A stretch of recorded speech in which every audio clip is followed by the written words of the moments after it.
One of the ideas that I gained in this course was the idea to incorporate jobs in the art room for students. I had heard of this before, but it always seemed too overwhelming and too difficult to teach.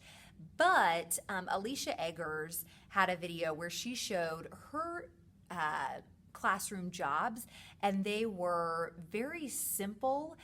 There were only 4 main jobs that would actually be helpful, and they were organized by table groups. So after seeing the way that she did it, I think that I could manage to incorporate some classroom jobs next year. I also gained ideas for how to reach parents better. I have been doing things like social media and Art Sonia, but I got some great ideas from my classmates, and I feel like I am well prepared next year to reach out even more.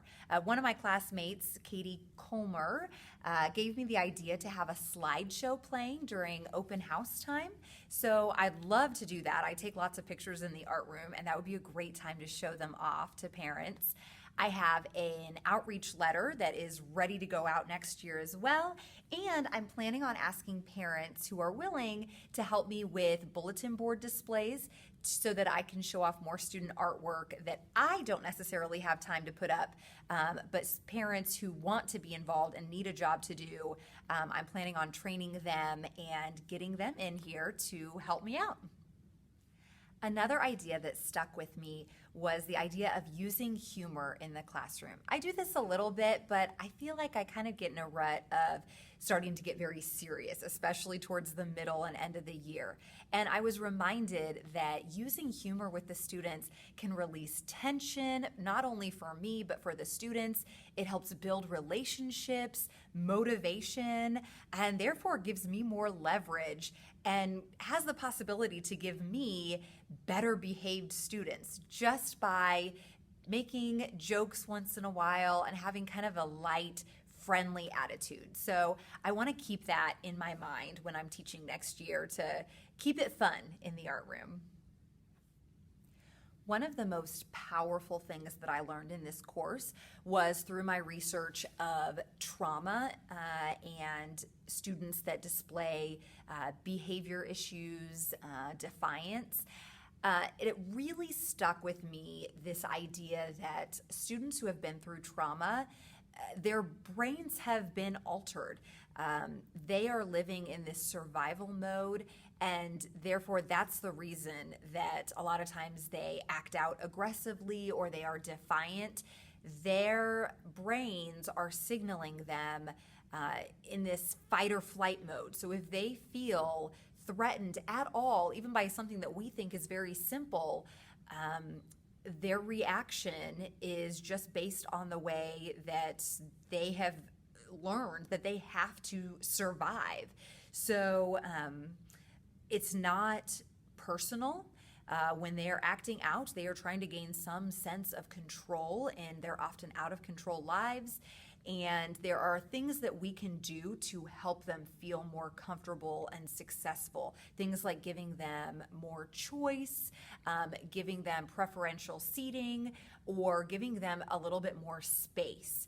So I think the way that I interact with these students who have trauma or oppositional defiant disorder, I'll probably tread a little more carefully and just be a little more aware of how to treat those situations in the future.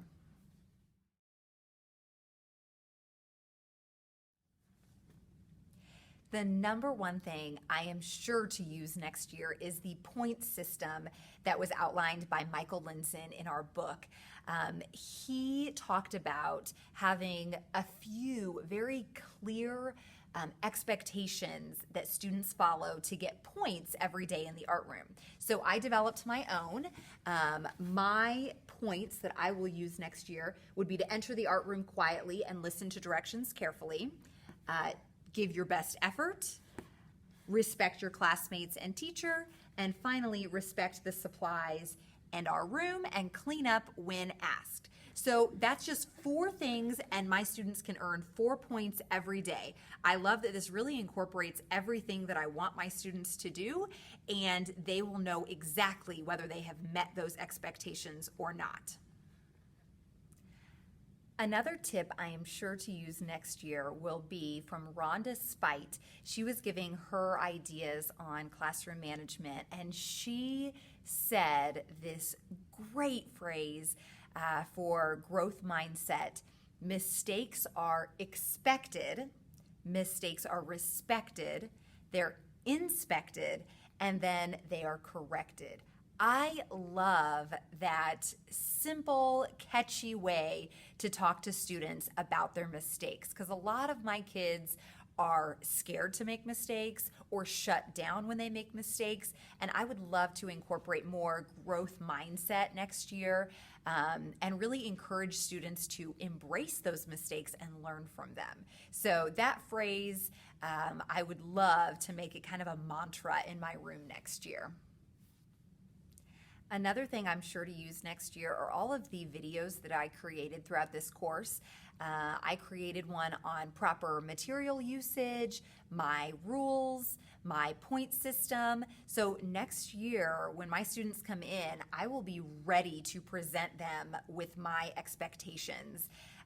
I like that there will no longer be any guesswork for my students. My rules are not up for interpretation. They are very clear and upfront right away, so no one has to wonder whether they're doing something right or wrong. I'm just going to be upfront with it from day one, and I think that that will prevent a lot of problems from even happening. That will prevent me from feeling frustrated or feeling like I need to lecture. My behavior plan, my rules will be out there from day one, and I can't wait to use some of the materials that I've come up with in this course.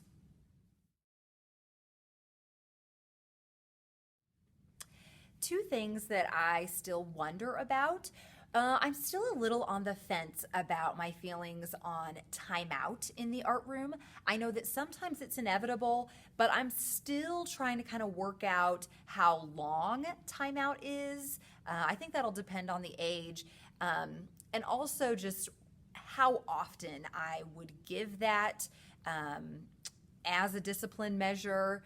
I don't love the idea of it because I want my students to participate fully, and I don't really want to give in if they're trying to escape. I don't really want to encourage that kind of behavior. So timeout is still a tricky one for me. The other thing that I wonder about are just wanting more strategies to work with students with special needs. So whether that be vision impairment, maybe colorblind, language barriers, other fine motor issues that students may have, just really trying to support all of my learners. I'm always looking for strategies to help all of my students feel successful.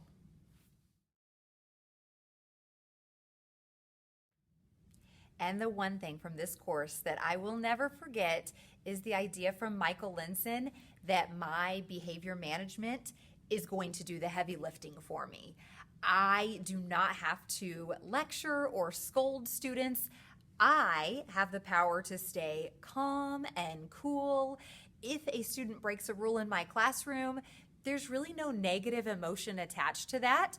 I'm simply following the behavior plan that I told them about on day one. So there's no guesswork for me. There's no guesswork for the students. Nothing really up to interpretation. We're just following the behavior management plan, and that negativity is really unnecessary. We can just enjoy our time in the art room and fall back on the plan when needed.